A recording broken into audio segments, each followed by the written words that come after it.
국내 스픽스 시청자 여러분 안녕하십니까? 강물은 바다를 포기하지 않는다. 진정으로 사람 사는 세상. 노무현 대통령 서거 16주기입니다. 정말 노무현 대통령이 원했던 진정한 사람 사는 세상, 그런 세상 아직도 우리가 만들지 못했습니다. 이제 진짜 대한민국 그곳으로 와 닿겠습니다 라고 이재명 후보가 절규하듯 이야기했습니다. 노무현 대통령 서거 16주기 정말 무거운 마음으로 펼쳐지는 이번 대선, 그러나 완전히 새로운 대한민국에 대한 희망으로 우리가 잘 승화를 해야 되겠습니다. 그런 와중에 쥐기현 부장판사 드디어 해명을 했습니다. 그런데 그 해명이 정말 어이가 없습니다. 자, 오늘 쥐기현 판사 그리고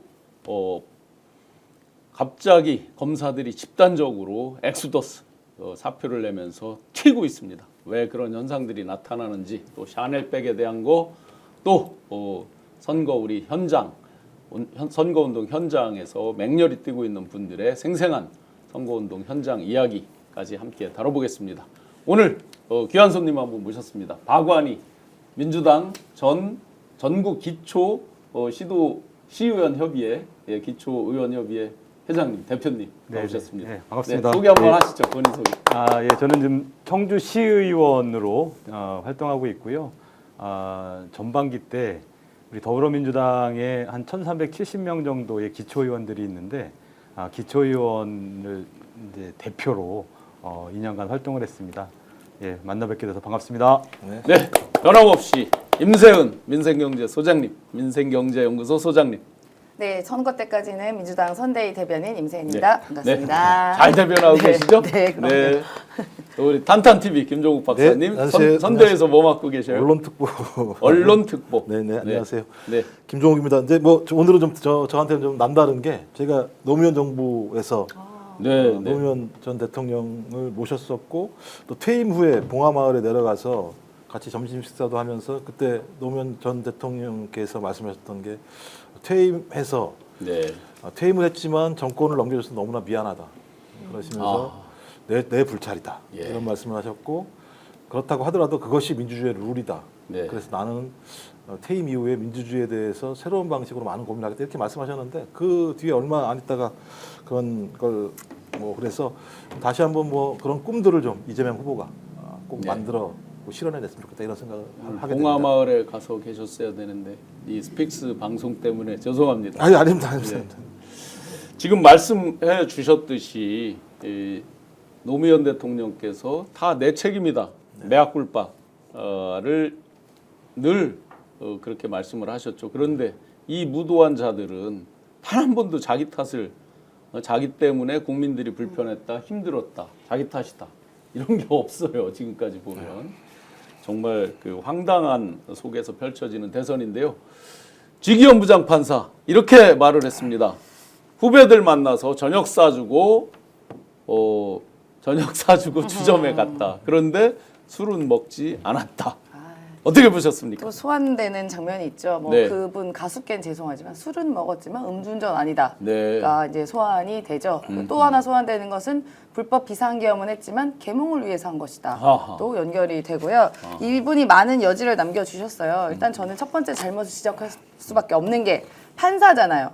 우리 세금을 먹고 있는 판사가 재판장에 가서 본인의 사적인 개인의 이야기를 신상 발언을 했다는 것도 문제지만 그게 거짓이었다는 게 들통이 난 거 아니겠습니까? 그러면 이때 2023년 여름에 후배들과 먹었다고 하면 우리가 룸사롱 사진을 예를 들어 공개했을 때 저기 딱 한 번 가봤는데 후배들이 올라와서 기념사진 한번 촬영했다고 그때 말하지 왜 이제 와서 말하죠? 그렇죠. 네. 그때 와서 말하면 되죠. 왜 이제 사진이 공개되니까 며칠이나 지났는데. 며칠이나 지났는데. 그때 와서 차라리 오히려 역풍불게 할 수 있었습니다. 그 사진 공개하는 거 보고 이게 증빙이 되냐. 진짜 민주당의 가짜뉴스 지긋지긋하다. 나는 후배들이랑 사진만 찍고 왔다. 기록이 있다. 라면 끝날 일인데 지금까지 공개하고 나니까 이제 나온 해명이 2023년 여름 지방에 있는 법조계 후배와 저녁 식사하고 본인이 바깥 결제하고 집에 가려고 하는데 나를 굳이 붙잡아서 잡고 나를 굳이 집에 가려고 하는데 집에 빨리 가야 되는데 붙잡아서 사진 찍고 난 바로 왔다. 글쎄요. 모르겠는데요. 자, 여기서 가끔 교류라는 말도 굉장히 왜냐 가끔 교류란 말을 왜 했냐 하면 자주 만나는 후배들이랑은 저게 사진 잘 안 찍거든요. 그렇죠. 그러니까 가끔 교류라고 했고 지방이다 얘기를 한 것은 본인이 지금 어쨌든 서울에서 판사를 하고 있으니까 네. 서울 지역에 있는 뭐 법조계 인사다 하면은 이해 충돌이 있지 않겠습니까? 직무 관련성 이해 있죠. 충돌. 그러니까 굳이 지방이란 말을 또 썼고 네. 법조계 뭐 선배나 이렇게 보면 또 스폰서 의혹이 있으니까 후배라는 말을 써서 본인이 결제했다라고 이제 이야기를 한 건데요. 자, 그러면 저 그때 저녁 시사 2023년 여름이라고 특정하셨으니까 바깥 결제했던 증빙 서류, 뭐 카드 결제 내역서라든가 내시면 될 것 같고요. 네, 네. 그 다음에 여기 이 단란 주점 뭐라고 하지 인근 주점이라 그랬는데 우리가 아는 그 인근 주점은 샤르망이라고 하는 그곳 아닙니까? 네, 네. 거기가 인근 주점인가요? 뭐 그런지 모르겠지만 입출 시간 뭐 이런 거 확인하면 됩니다. 본인 네. 차 탄 시간 있을 거 아니겠어요? 그렇게 증빙할 수 있는 거 너무너무 많아요. 그래서 저는 그 부분에 대해서 지기현 판사가 증빙이 안 되면 이건 또 새카만 거짓말이다라고 생각이 듭니다. 그리고 저희가 늘 얘기하잖아요. 네. 또 이렇게 얘기할 줄 알았다고요. 그렇죠. 그럼 이제 뭐가 준비되어 있죠? 예. 또 다른 사진 준비되어 있지 예, 않겠습니까? 사진 영수증 네. 막 나올 수 네, 있죠. 막 나옵니다. 네, 또 네. 그 다음에 해명을 또 기대해 보겠습니다. 네, 추천 코드님께서 룸은 빌렸는데 술을 안 먹어. 큐 에라이. 학시죠. 그 가게에서는 땅 파서 장사하냐. 맞습니다. 잼순이님 사전 투표 많이 해서 기선제압 확실하게 합시다. 예, 땅 파서 장사하나 본데요. 지금 9,500분 뜨겁게 댓글들 주시고 계신데 박사님은 어떻게 보셨어요? 이 해명에 대해서? 어쨌든 개고생했겠다 이런 생각이 했어요. 개고생. 네. 이거 찾아내려고. 네. 12일 동안 찾아낸 결과가 이거잖아요. 그러니까 머리를 쓴 결과가. 야, 제가 볼 때는 네. 이걸 사람들이 믿을 거라고 생각을 하나? 네. 그리고 사진을 왜 룸카페 가서 찍어요? 그냥 밥집에서 같이 찍으면 되지. 네, 네. 저 같으면 상식적으로 판사라고 얘기하는 게 어떤 형태로든지 인신구속을 할 수 있는 최종적 판단을 하기 때문에 자기를 충분히 절제해야 된다는 건 아마 뼛속 깊이 알아야 되는 거 아닌가요? 판사들이? 그렇죠. 그리고 지방의 후배들이 법조인이 올라왔다고 해서 밥집에서 같이 밥 먹은 다음에 사진 찍으면 되지 예약제로 운영되고 있는 룸카페까지 네. 굳이 같이 가서 네. 나는 절대 술 안 먹었어. 사진만 찍었지. 사진은 뭐하러 찍어요? 그래요. 밥집 가서 사진 찍으면 되지. 그 사진은 식당에서 찍으면 되지. 밥집이 훨씬 좋죠. 예, 예. 야, 내가 후배한테 밥을 사줬네. 예. 난 이런 예를 들면 따뜻한 선배야. 이러면 좋은데 갑자기 룸카페에 가서 사진을 찍고 그 사진과 관련해서 나는 돈을 안 냈어라고 얘기하는 이 말도 안 되는 사태들을 보면서 그리고 시점이 1년 차이가 나니까요. 네. 말씀하셨던 것처럼 뭐 본인이 자기 사진을 찾았거나 자기 전표를 찾았거나 네. 아니면 같이 간 놈한테 같이 간 사람한테 전화를 해서 야 이거 언제냐 물어봤거나 네. 네. 너 사진 있냐 확인했을 거 아닙니까? 네. 그러면 그거 금방 나오는 거잖아요. 2023년, 2024년 1년 차이나 나는 거고 지방에 있는 친구들이 매번 올라와가지고 선배님 이러진 않았을 거니까 그렇죠. 저는 그래서 이거는 진짜 만들어낸 것 같다라는 느낌이 들고요. 참 제가 볼 때는 이게 혼자 한 작품일까? 혼자 한 작품이 아니라면 진짜 사법부 법원 참 개고생했겠다 이런 생각 많이 들었어요. 네, 개고생했겠다. 시청자 여러분 어떻게 생각하십니까? 지방에서 오랜만에 올라온 후배가 하필 청담동의 그 유명한 주점을 어떻게 알고 청담동을 손을 잡아 끌고 갑니까? 이 술집이 뭐 그냥 아무나 막 싸구려로 그냥 선술집 소맥에 삼겹살 먹을 수 있는 그런 술집도 아니고 과연 지방에서 가끔 1년에 뭐 몇 번 오는 사람이 그 술집을 어떻게 알고 가죠? 저 서울에서 40년 넘게 살았는데요. 네. 이번 계기로 그런 술집이 그곳에 있다는 것도 처음 알았습니다. 네. 처음 알았어요. 제 주변에 제가 다 물어봤어요. 남성분들. 그러니까 함익병 씨가 50대 이상인 남자들은 룸사롱 안 간 사람 없다고 네. 얘기하길래 50대인 남자분들 다 물어봤거든요. 네. 거기 장소를 몰라요. 일단은 뭐 모른다고 한 건지 모르겠지만. 아니 모르는 게 어찌 아니고요. 알아요? 의원님 지방에서 지금 거주하시죠? 지방에서 올라왔는데 상당히 불쾌하네요. 어디 충북?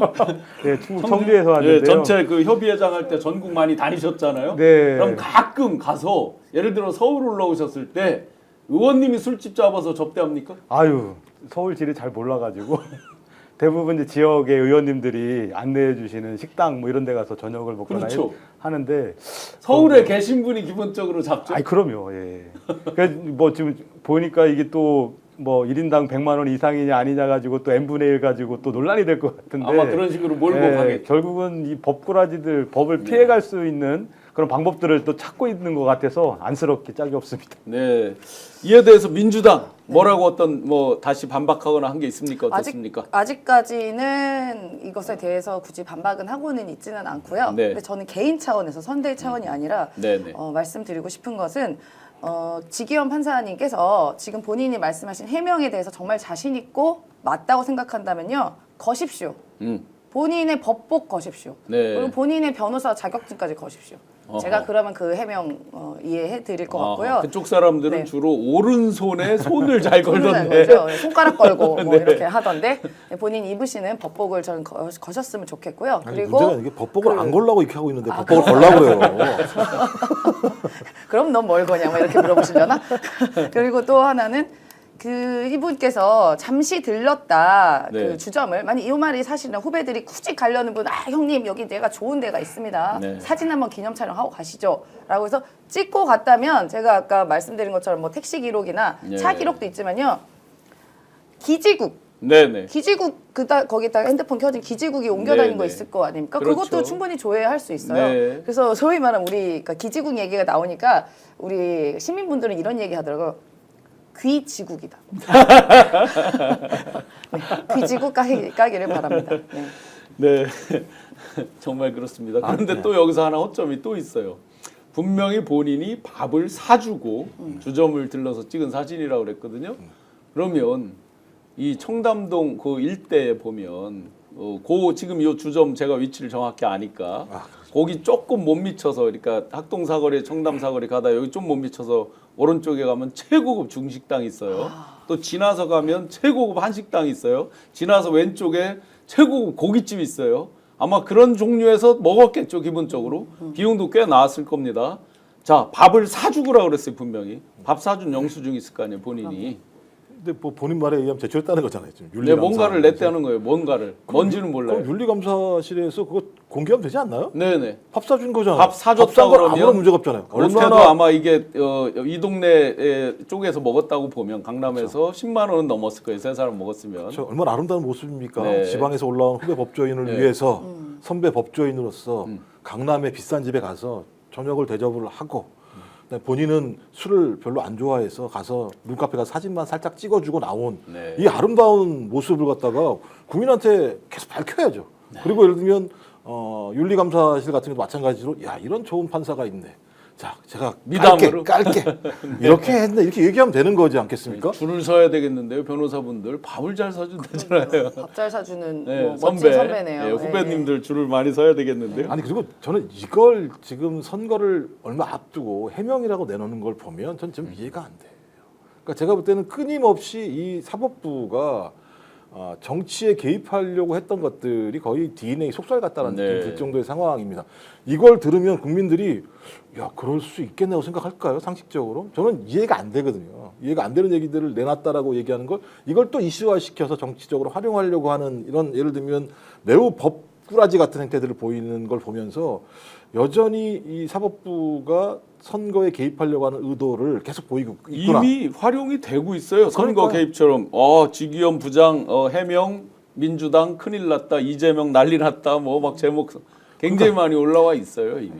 전 이제 그런 것 때문에 제가 볼 때는 민주당이 섣불리 이런 프레임에 빠져들 이유가 없다. 제가 볼 때는 네. 민주당이 명확히 증거를 가지고 있을 거라고 생각을 하고, 저는 지금 중요한 부분들은 내란 세력을 응징하는 게 가장 중요한 거고, 이번 선거의 핵심적인 내용들은, 그다음에 그 잔챙이들이잖아요. 제가 볼 때 이건 좀 6월 3일 이후에 네. 명징하게 응징을 해야 된다는 생각이 들어서, 여기에 좀 너무 쉽게 말려들어서 이 문제를 가지고 논박을 벌이기보다는, 뭐 제가 볼 때 아주 명확한 게 있다고 한다면야 뭐 뚝 끝내고 끝날 수는 있을지 모르겠습니다만, 저는 저쪽 스타일이 뭘 꺼내놔도 또 꼬투리를 잡고 이 논쟁을 만들어서 진흙탕 싸움을 만들려고 할 거거든요. 네. 저는 그래서 진흙탕 싸움이 되면 어떤 일이 벌어지겠습니까? 중도층 같은 경우 투표 안 하려고 하는 경우들이 많이 있어요. 자정에 대한 의지나 노력은 지금까지는 뭐 전혀 보이지 않는 상황이네요. 요거까지만 보면. 맞습니다.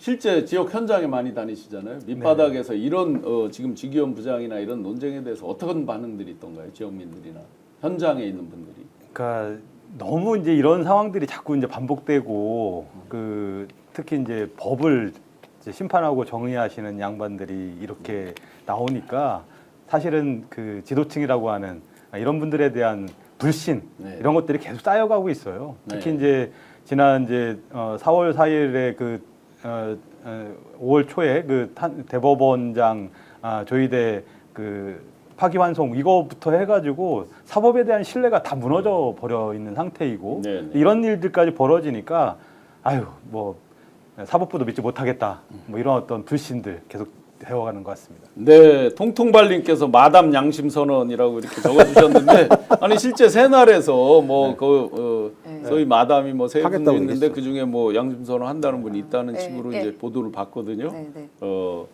곧 나오기를 바라고 그것뿐만 아니라 제가 아는 선에서는 이 논란 불거지기 전에 민주당에서 사전에 그 사진에 있는 분들 진술을 아주 구체적으로 확보하고 뭐 영수증 등에 대해서도 확보하고 있는 걸로 알고 있거든요.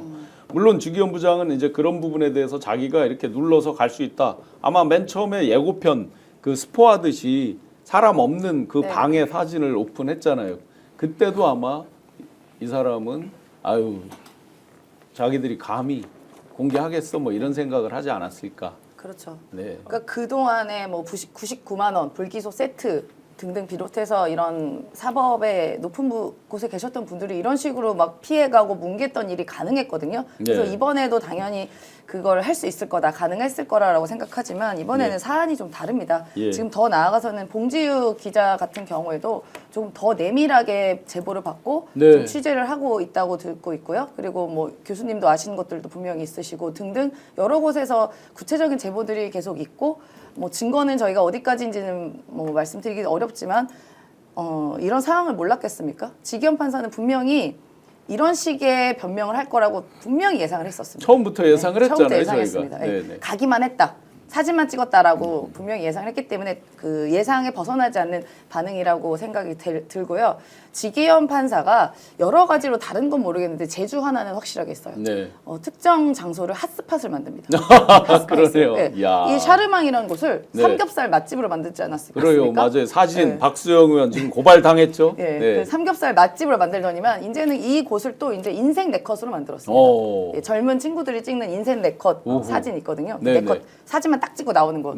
사진만 찍고 나오는 곳 아니에요. 샤르망 이곳은. 여러 가지로 이제 핫스팟이 됐다. 그러면 거기다 무인 그 인생 네컷 사진관으로 그걸 바꿔야 되나 어떻게 돼요? 그렇죠. 그 사진 찍기 좋은 장소로 만들어 준 거 아닙니까? 예를 들어 셀카 찍기 좋은 곳, 뭐 SNS에 올리기 좋은 곳 이런 식으로. 근데 이게 되게 문제가 있는 게요. 이게 과정을 보시자고요. 이게 어디서 나왔습니까? 단독으로? 조선일보. 조선에서 나왔어요. 조선에서 나왔어요. 그럼 이걸 아는 사람은 누구겠습니까? 지기현, 윤리감사실 정도만 알 거예요. 윤리감사실이 뭐라고 조선일보를 넘기겠습니까? 그렇죠. 위에 또 뭐가 있겠죠. 이거 그냥 몰래 넘겨요? 조선일보에다? 말도 안 되는 소리지. 그럼 제가 볼 때는 윤리감사실 작살나야죠. 감찰받고. 그렇다면 지기현이 했거나 윤리감사실이 했다라고 얘기하면 정치적 의도를 가지고 흘린 거잖아요. 그럼 지기현이 흘렸다고 얘기하면 본인은 진짜 그야말로 정치에 깊숙이 개입했다고 볼 수밖에 없는 거고. 윤리감사실에서 만약에 이걸 넘겼다고 얘기한다면 대법원을 비롯한 이 법원 자체가 이 사건을 정치적으로 활용하고자 했다는 의도가 명확히 드러나는 것이고 여기에 조선일보가 동조했고 조선일보가 보도를 단독으로 터뜨리면서 아마 이제 보수 이 방송 언론 매체가 이거 다 이제 틀기 시작할 거라는 생각이 들거든요. 그럼 제가 볼 때 이건 진짜 나쁜 짓거리를 하고 있는 거죠. 그렇죠. 사법부와 언론이라고 하는 소위 권력을 감시하고 견제해야 되고 정의를 지켜야 될 이런 기관들이 실제로 이 사건을 매개로 해서 국민의힘이나 내란 세력에게 아주 우호적인 환경을 만들었다는 측면에서 이거 제가 볼 때 이후에라도 다시 한번 우리가 어떤 형태로든지 명확히 사실을 밝혀야 된다고 생각이 들어요. 박사님 말씀대로 처음에 이게 나왔을 때 언론들이 뭐라 그랬습니까? 거기 유흥주점이 아니라 즉 룸사롱이 아니라 단란주점이네. 아니 누가 다 일일이 사업자 등본 다 띄보고 그 업태 내용까지를 다 봤어요. 우리가 룸사롱이라고 말하는 것은 통칭해서 고급 술집, 강남 뭐 등등의 고급 술집을 통칭해서 룸사롱 이렇게 많이 얘기했던 거죠. 고급 술집에 갔다. 고급 술집 맞잖아요. 자, 경찰 이제 와서 뒷북, 경찰구청이 가서 단속한다고 간 거예요. 문 닫은지 다 알고 있어요. 저도 현장에 가봤지만 문 닫은 거 다 알고 있죠. 그러면 고급 술집, 단란주점만 했으면 왜 문 닫아요? 자기들이 불법을 안 했는데 왜 문을 닫아요? 하루 영업 안 하면 매출과 거기에 지금 사람이 몇 명이에요? 뭐 대리로 운전해 주는 분부터 뭐 웨이터 이렇게 서빙하는 분부터 뭐 별의별 사람이 다 종사자가 많잖아요. 왜 문을 닫겠어요? 불법을 안 했는데. 그러니까 저는 진짜 너무 이 집단들이 재밌으면서도 신기하면서도 우리 국민들께 자꾸 공부를 시키잖아요. 네네. 이 윤석열 비상계엄 만든 그 내란숙의 피의자는 우리 국민에게 헌법을 공부하게 해가지고 무슨 뭐 차 파기, 자판이도 알게 하고 그 다음에는 이제 무슨 호텔 경제 무슨 이런 얘기해서 갑자기 저도 맨큐 경제 어제 패워서 다시 봤습니다. 네네. 네, 그런 경제학 공부를 시키더니 이제는 정말 알고 싶지도 않은 이 룸도 서열이 있더라고요. 단람주점 무슨 1종, 2종 뭐 이래가지고 서열까지 이런 것까지 우리가 알아야 됩니까? 먹고 살기도 바쁜데 그렇죠. 자꾸 이런 공부를 시켜요. 너무나도 당연히 안 되는 걸 되게 하고 억지로 만드니까 자꾸 우리 시민들이 공부를 하는 거 아닙니까? 그걸 네네. 반박하기 위해서요. 참 여러모로 백해무익. 요리조리 빠져나가는 거죠. 의원을 요원이라 했다, 네, 인원이라 했다, 뭐만 하면 다 말꼬리 잡고 장난하고 이런 행태들 어떻게 보십니까, 의원님? 아, 이게 참 대한민국이 바로 서야 되는 이유가 그런 것들인 것 같아요. 권력을 가진 자들을 위한 정치를 하고 권력자들이 자기들의 이익을 내지는 자기들의 범죄를 무마하기 위한 여러 가지 법 기술을 벌이는 것에 대해서 우리 국민들 실망하고 있습니다. 실증내고 있고요. 법꾸라지들의 그 법 기술이죠. 네, 이것을 이제 이번 6월 3일 대선 이후에 과감한 개혁을 통해서 바꿔내자. 그런 염원들이 쌓이는 것 같습니다. 그동안에 검찰의 그런 모습을 많이 봤는데 법원, 사법부마저 그런 가운데서 유경옥 비서 샤넬백 네. 2개 1,000만 원짜리 2개였는데 그거를 뭐 웃돈을 얹어서 주면서 더 비싼 거랑 뭐 또 다른 걸로 바꿨다. 그런 명품 샵에 가보셨어요? 어떻게 하는 거예요? 아니 저는 그런 선물 주는 사람도 없지만 그 근처 감히 가보지도 않습니다. 괜히 또 네. 사고 싶을까 봐. 여력도 안 되는데 사고 싶으니까 가지도 않고 관심도 사실 그래도 없고요. 저 아이쇼핑 할 수 있잖아요. 아니, 그 친구들 중에 갖고 있는 친구들은 있죠. 그래서 알긴 아는데, 그러니까 보통 이제 여성들이 어떠한 뭐 패션용품 선물 받을 때 있어요. 뭐 샤넬까지는 아니더라도 이렇게 뭐 조금 액세서리라던가 네. 뭐 머플러라던가. 근데 보면 딱 그 마음에 안 드는 거 주는 분들이 있습니다. 이게 뭐 좀 패션 센스가 그렇죠. 선물은 나랑 받았는데 네. 내 스타일하고 안 맞다 뭐 네, 이런 거. 그렇죠. 저는 네. 파란색이 어울리는데 뭐 빨간색을 준다던가 이러면 조금 안 맞는데 미안하잖아요. 근데 그래서 요새는 선물에도 교환권을 다 이렇게 지침해서 오. 동봉해서 주거든요. 예. 그럼 이제 살짝 몰래 가가지고 이제 조금 돈을 얹어서 바꾸죠. 왜냐하면 싼 거는 못 바꿔요. 돈을 내줄 수가 안 없거든요. 해줘요? 네, 그렇죠. 안 거슬러 내주니까. 주질 않으니까 네. 선물이니까. 네. 네. 그래서 조금 보통은 원래 또 몇만 원이라도 비싼 걸로 해서 이제 바꾸는데 딱 보니까 그 케이스 같던데요. 어허. 딱 보는데 내 마음에 들지 않거나 혹은 이미 내가 갖고 있는 거거나 어허. 하니까 너무 많이 받아서 또 더 있는 거예요 이미? 너무 몇 받았는데? 개가 많으니까 이게 헷갈릴 수도 있을 것 같아요. 매장 전체가 옮겨온 건 아닌가 싶기도 하고. 그럼 가서 너무 딱 그 교환했단 말 듣자마자 전 바로 딱 생각났습니다. 아 마음에 안 들거나 이거 똑같은 거 있는 거다. 네. 그래서 가서 바꾸지 않았나. 제가 이제 4월 30일이었는데요. 그날 이제 남부지검에서 한 이유는 이제 이게 가상자산을 추적하다가 건진법사하게 퀸비코인 꼬리를 물고 이제 그게 김건희 자금 세탁 의혹까지도 보는 건데 그렇게 해서 이제 압수수색을 그 코바나 아크로를 했는데 그날 이제 제가 그 동시에 서빙고에 있는 D 아파트를 주목해봐야 된다. 라는 걸 그날 아침에 이제 말씀을 드렸는데 그게 바로 이제 이 유비서의 집이었죠. 지금 이사 갔답니다. 엊그제 다시 확인하니까 이사를 갔어요. 그랬는데 거기에서 이제 이 샤넬 이런 것들 바꾸는 거 뭐 기타 여러 가지가 나왔겠죠. 그 1,000만 원짜리 2점인데 이걸 웃돈하고 바꾸면서 하나는 더 비싼 거 그리고 나머지는 액세서리로 했다는 거예요. 그래서 제가 추정컨대 혹시 왜 우리가 어떤 나쁜 짓을 하려면 나쁜 짓을 공유하려는 심리가 있잖아요. 그러면 뭘 뇌물 받았어요. 그러면은 너 직원들 있잖아요. 네, 비서들. 예. 니들도 조그만 거 상대적으로 지갑 조그만 거 같은 하나씩 그거 가져라 하면서 물타기를 한 거 아닌가 이런 추론이 들기도 합니다. 근데 저 참 재밌는 게 일단 건진은 분실할 결심을 한 거잖아요. 네네. 그렇죠. 계속 딱 분실. 왜 맨날 다 잊어버려? 웬만하면. 좀 나한테 좀 와서 잃어버렸으면 그러니까 좋겠어요. 건진 옆에 쫓아다녀요. 네. 네. 지금 흘리는 거 계속 흘리는 거 주워 다니고. 그다음에 그랬어. 유 행정관은 착복할 결심을 했다는 거죠. 네. 그 내용을 보면 그런 거잖아요. 그러면 둘 다 나쁜 짓을 한 거잖아요. 분실을 했거나 착복을 했으면. 근데 이익을 누가 봐요?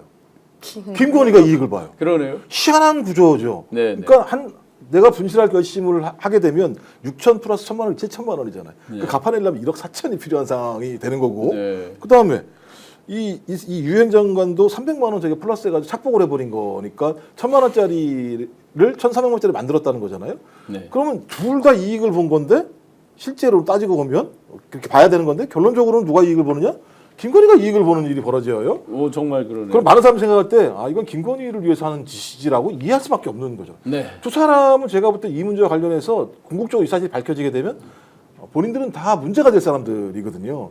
저는 그래서 이 정도 일이 벌어졌다고 하는 건 한 번 일회성은 아닌 것 같다. 느낌에. 네. 다회성인 것 같다. 네. 이거 다회성으로 상당히 노하우를 가지고 있다라는 생각이 들고 네. 저는 이거 제가 말이 착복입니다만 제가 볼 때는 1,300만 원짜리 만들어가지고 이걸 유행정관이 가졌겠어요?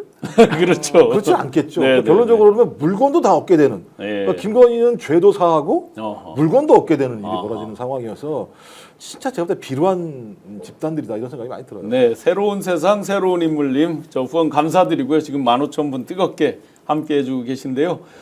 난 50인데 형편이 좋지 못해 룸사롱 한 번도 못 가봤다. 조이초코님 아마 이거는 이제 함익병 개혁신당 그 위원장을 우리가 그쵸? 그 사람이 뭐 네. 우리 50대쯤 되면은 안 가본 사람 거의 안 가본 없다. 사람 뭐 거의 없다도 아니고 뭐 없다라고 했나 뭐. 웬만하면 다 가봤다. 네. 형편화 이런 사람 빼고. 예, 그렇게 참 제가 이거 네. 아까 말씀드리다가 좀 까먹고 말 못한 게 네네. 있는데 아까 이제 샤넬백을 돈 주고 이제 예를 들어 교환으로 의심이 되잖아요. 네. 그러니까 우리가 한번 그 난리가 났던 그 디올백 이거 네. 영상에 받는 장면이 나와서 이 디올백이 문제가 되고 사실 어떻게 보면 윤석열 정권을 흔들 수 있었던 되게 중요한 사건이잖아요. 그렇죠. 최 목사님 그 디올백. 그, 예, 네네. 디올백. 근데 여기서 그 당시에도 김건희 측에서 뭐라고 얘기했냐면은 그냥 선물 보관 창고에 넣어놨다 네. 돌려주려고 했다라고 원래 나왔었어요. 네. 그런데 그 당시 또 저희가 그 이명수 기자랑 조금 알아봤던 결과 그러면 이게 나 안 받았다 돌려주려고 했다고 바로 딱 내놓으면 일 끝나잖아요. 그렇죠. 근데 못 내놓은 이유가 지금까지도 못 내는 거죠? 지금도 없잖아요. 사저에 왔는데도. 예, 못 네. 내놓잖아요. 이 이유가 지금의 샤넬백과 비슷했습니다. 바꿨구나. 우리가 알아본 바로는 아하.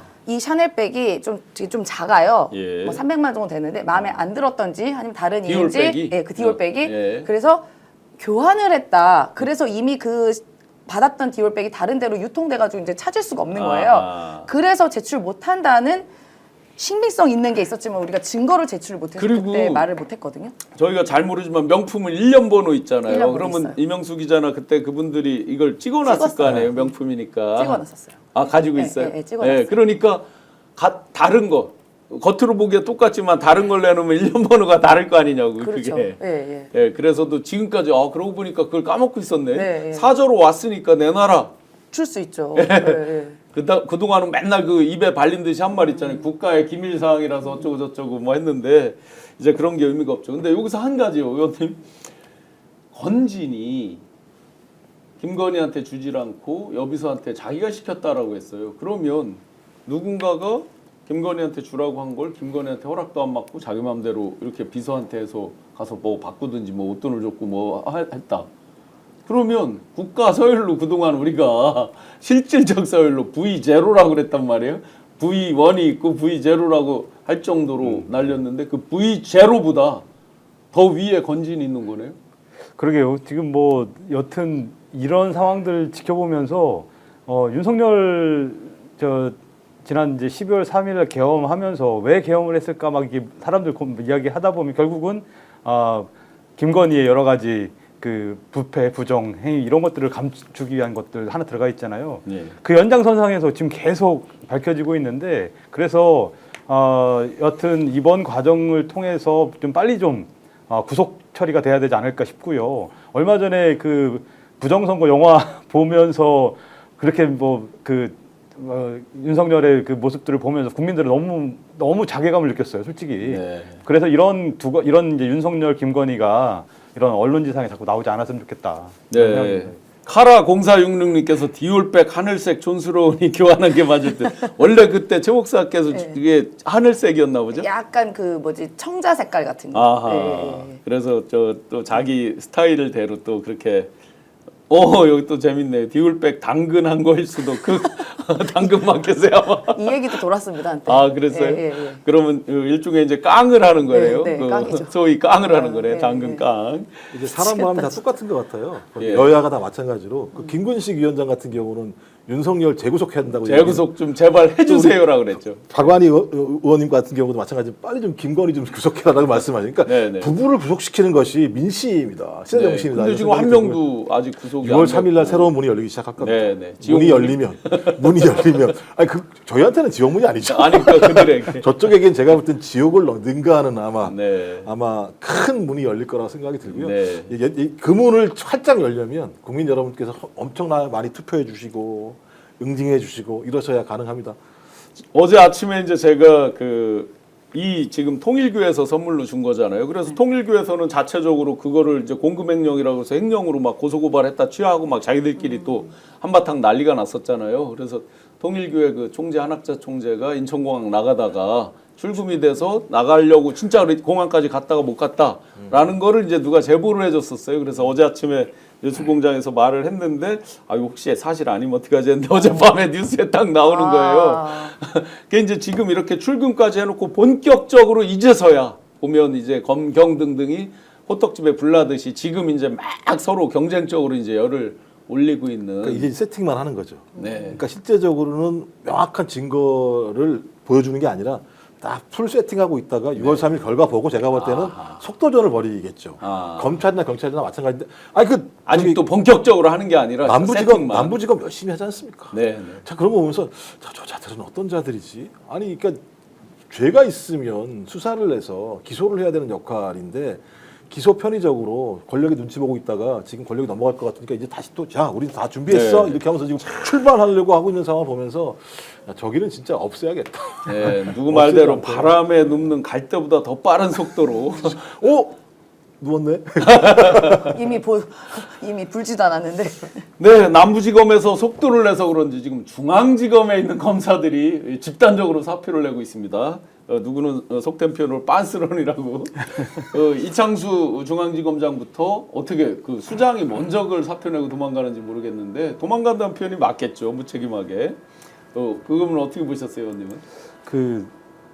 지금까지 지켜주려고 애썼던 사람들이 이제 더 이상 민심의 바다는 돌이킬 수 없구나. 이것을 이제 판단한 것 같아요. 그래서 더 깊숙이 빠져들기 전에 좀 빠져나가자 이런 취지 같은데 이미 이제 6월 3일에 대선에서 이제 이재명 대표 후보가 당선될 가능성이 아주 높다 보니까 신변 정리 차원에서 빨리빨리 정리하는 것이 아닌가 싶습니다.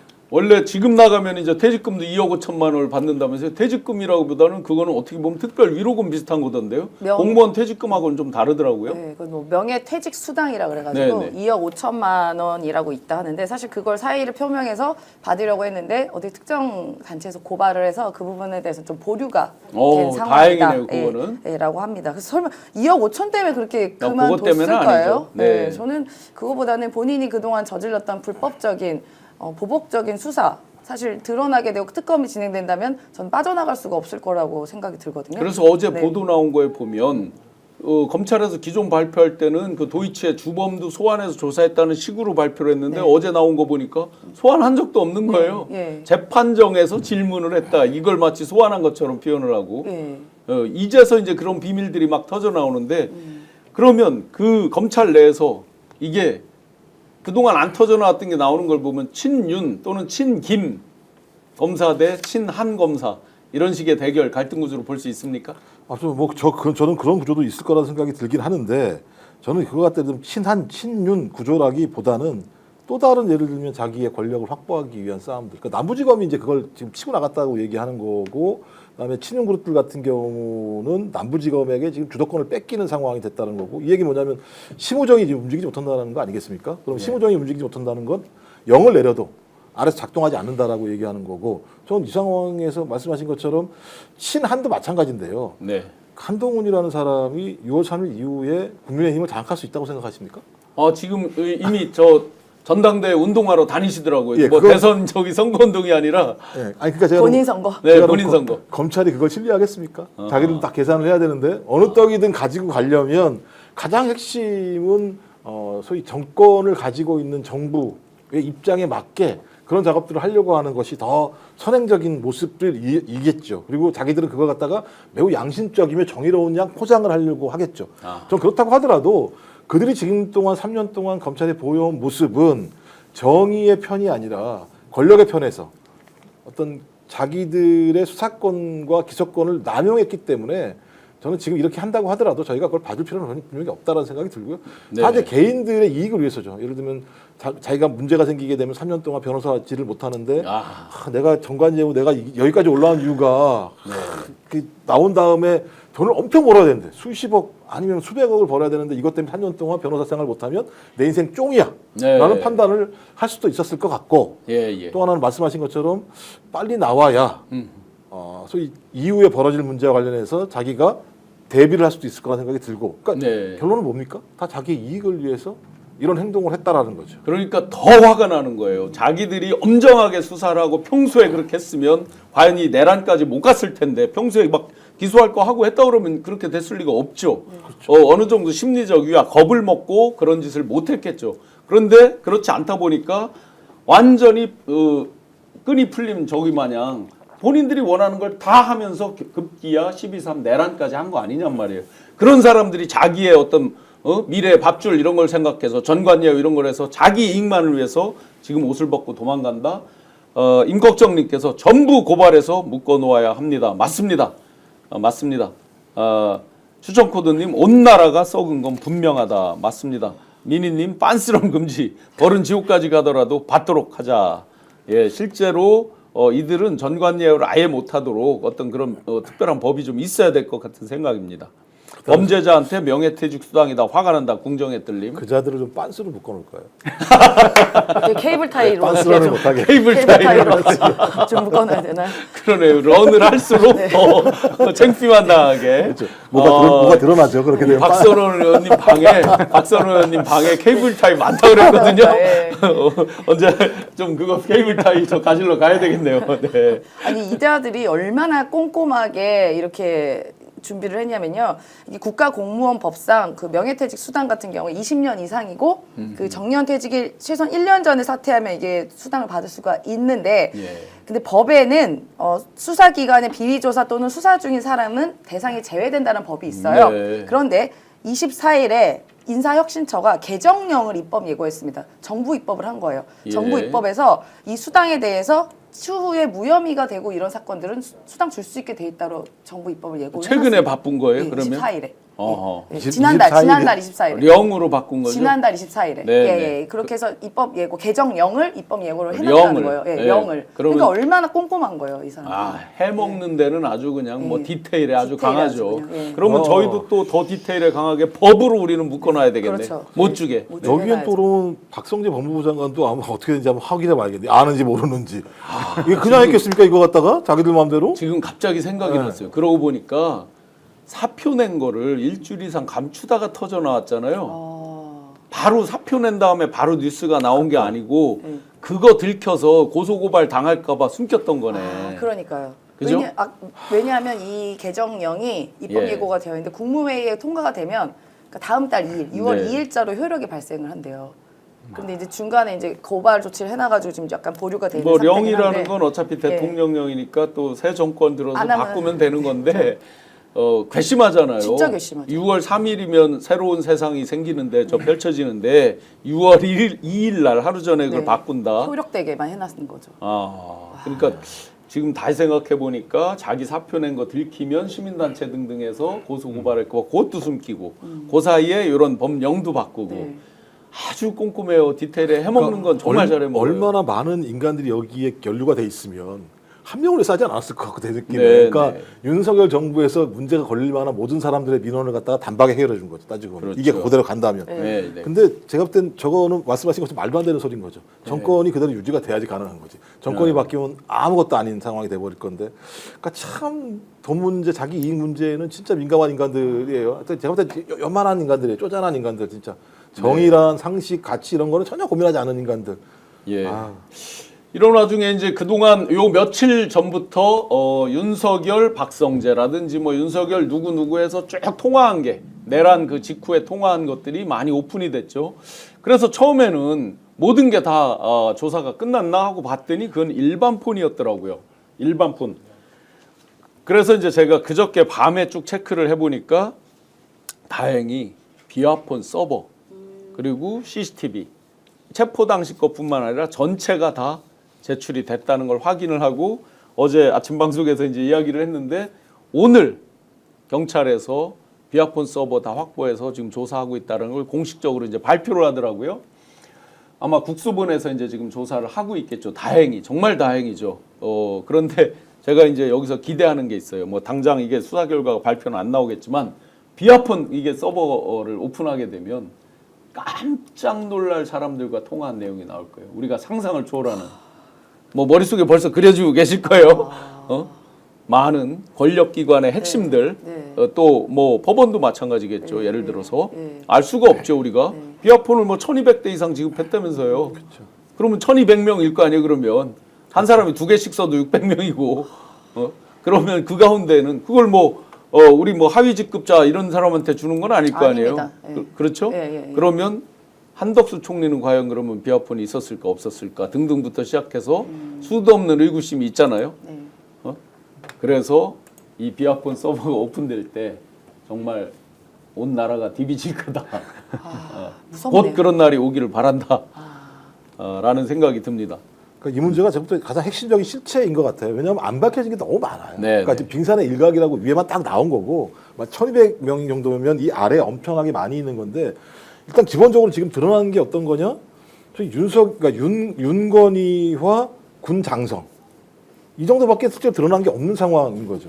그러면 정부는 어떤 라인까지, 검찰은 어떤 라인까지, 국정원은 어떤 라인까지, 민간인들은 어떤 라인까지. 왜냐하면 노상원 같은 경우도 비아폰 받았다고 얘기하는 거니까. 좀 그런 상황이 벌어지게 되면 내란의 실체가 비아폰의 통화 내역을 통해서 확실히 드러날 거다. 그러면 이 사태와 관련해서 누가 기획을 했고 또 누가 전달을 했고 누가 실행을 했는지 용산은 아무런 일 없는 것처럼, 그러니까 윤건이 둘만 한 것처럼 그럴 턱이 없지 않습니까? 그럼 용산 내부에서도 이걸 누가 했을까? 이런 게 다 밝혀지기 때문에 저는 이게 밝혀지게 되면 진짜 제가 볼 때 국민들이 경악하지 않을까라는 생각이 들어요. 이게 뭐지? 이게 나라였나? 이런 생각이 들어서 하지만 그건 꼭 밝혀져야 되는 거죠. 밝혀져야지만 되는 사실인 거죠. 16,000분 뜨겁게 함께 해주고 계신데요. 그린나래님, 내란정당이라는 것을 벌써 사람들이 잊은 모양입니다. 맞습니다. 내란정당과 내란으로 인해서 촉발된 조기 대선이라는 걸 우리가 잊으면 안 됩니다. 정상적이라면 후보도 내지 못할 그런 정당입니다. 그런데 그 자들이 지금 선수 바꿔치기 하듯이 수도 없이 이리도 있고 저리도 있고 하다가 후보를 내고 지금 구걸하듯이 표를 구하는 것. 정말 이에 대해서는 우리 국민들께서 표로 응징해 주시는 게 맞다라고 봅니다. 국수부는 믿을 수 있겠나요? 박현수 서울청장인데 불타는 통구이님. 국수부는 다른 지금 분이라서 박현수 씨는 이제 서울청장이고 국수부는 별개. 물론 그렇다고 해 우리가 다 믿을 수는 없습니다. 그동안의 행태로 봐서는 만만치 않습니다. 지윤 이스님께서 한덕수 최상무는 비아폰 있었어요. 청문회에서. 청문회에 있다고 확정적으로 나왔었나요? 그렇다면 더더군다나 이제 통화 시간, 통화 길이 뭐 이런 것들이 확인된다 그러면 이제 확실히 알겠죠. 왜 그들이 내란 대응으로서 그동안 그렇게 주저주저 하면서 여러 가지 윤의 입맛에 맞게, 김의 입맛에 맞게 행동을 해왔는지를 이게 왜 그러냐면 말씀하신 일반폰, 그러니까 비아폰과 일반폰을 전화 통화가 저게 까진 거 아니겠습니까? 네네. 근데 그 내용만 가지고도 확인되는 게 12월 4일 날. 그 행안부 장관, 법무부 장관, 그 민정수석, 법제처장 만났을 때 윤석열이 그 이상민한테 전화를 해서 이상민이 사람들을 모았다고 하는 것이 그 통화 내역으로 확인된 거고 그 이후에 그 저녁 안가 모임 회동 이후에 민정수석이 윤석열한테 전화를 해가지고 보고했을 거라고 추정되는 내용들이잖아요. 근데 이거 일반 폰으로도 이게 나오는 상황인데 비아폰으로 했으면 훨씬 더 내밀한 내용들의 통화들이 오갔을 가능성이 되게 높잖아요. 전 그러면 진짜 제가 볼 때 상상을 초월하는 12월 4일 안가 모임도 그렇게 예를 들면 저희가 그 통화 내용만 가지고도 그림이 잡히는 상황인데 비아폰의 뭐 내용은 안 통화의 내용만 가지고도 내란이 어떻게 진행됐는지에 대한 전체적인 그림을 다 그릴 수 있는 상황이기 때문에 저는 아마 이후 재판 과정에서 매우 중요한 근거 자료가 될 거라고 생각합니다. 이렇게 이제 비와폰에 대한 내용까지 숨기려고 노력했던 자들, 그런 무도한 자들과 펼쳐지는 대선전이라는 거 다시 한번 우리가 상기하고요. 본격적으로 대선 안속 깊숙이 들어가 보겠습니다. 여론조사. 최근에 이제 여론조사가 몇 가지가 올라오는데 보수 진영에서 빌드업하느라고 난리가 났습니다. 뭐 붙었다. 오늘 아침 조선일보 제가 1층 내려오면서 이렇게 옆집 신문 제목을 보니까 이재명 하락, 김문수 또 이준석 상승 해가지고 아주 금방 뭐 깽가리 치듯이 이렇게 나오는데 PD님 여론조사 도표 있나요? 갤럽 거 한번 보시죠. 그리고 그 전에 이제 MBS 거. 자, 갤럽에 보시면 후보 지지율 45대 36대 10. 자, 소장님, 이준석 10이 의미가 있을 것 같은데 저게 단일화랑 얻어 걸리는 맞물리는 부분이 있을 것 같거든요. 어떻게 해석하십니까? 일단은 이준석 후보 같은 경우는 사실 저기 뭐 3강처럼 돼 있는데 소위 말하면 언론에서 이야기하는 게 1강, 1죽, 1양, 약이잖아요. 그렇죠. 그래서 근데 그 약에 비해서 언론 보도량이 너무 많아요. 그렇죠. 예, 너무 다뤄지는 게 많고 이준석이 무슨 메시아도 아니고 이 사람이 한마디씩 툭툭 던지는 거, 학식 가서 이야기하는 거, 뭐 인터뷰하는 거, 단일화 하겠다 안 하겠다 얘기하는 거 뭐 등등의 이 사람 관련된 소비되는 뉴스가 많다 보니까 사람들이 계속 귀에 익은 효과도 좀 분명히 있다고 생각합니다. 네. 예, 그래서 그런 효과를 노려서 나온 결과라고 생각하고요. 이준석 후보의 본질은 변하지 않기 때문에 네. 저는 한때 그냥 살짝 지나가는 바람 정도로 생각이 듭니다. 그러면 생각이. 저희는 여기서 네. 끝! 이준석 끝! 더 이상 언급을 전 안 했으면 좋겠어요. 네, 그래프 굳이. 한 번만 더 네. 보여주실래요, PD님? 네, 이 그래프에 숨겨진 비밀이 하나 있습니다. 1002명이잖아요. 우리가 항상 이제 이런 착시를 유도하는 것인데 조중동이 또 이제 단일화를 위해서 빌드업을 하느라고 이런 것들을 악용을 하는 것인데 저기 보시면 5월 20일에서 22일 전국 성인 1,002명 대상으로 한 여론조사잖아요. 그런데 놀랍게도요. 지금 대선이 임박했는데도 이 한국 갤럽 여론조사에 보수 과표집이 약 125명이에요. 그러면 1,000명에 약 120명 잡으면 12%잖아요. 저기 밑에 보세요. 오차범위 표본 오차가 플러스 마이너스 3.1이죠. 120명이 이미 먹고 들어갔어요. 거기에 3.1이 맞아요? 기본적으로 12%를 잡고 들어갔단 말이에요. 이런 얘기는 겉으로 하질 않아요.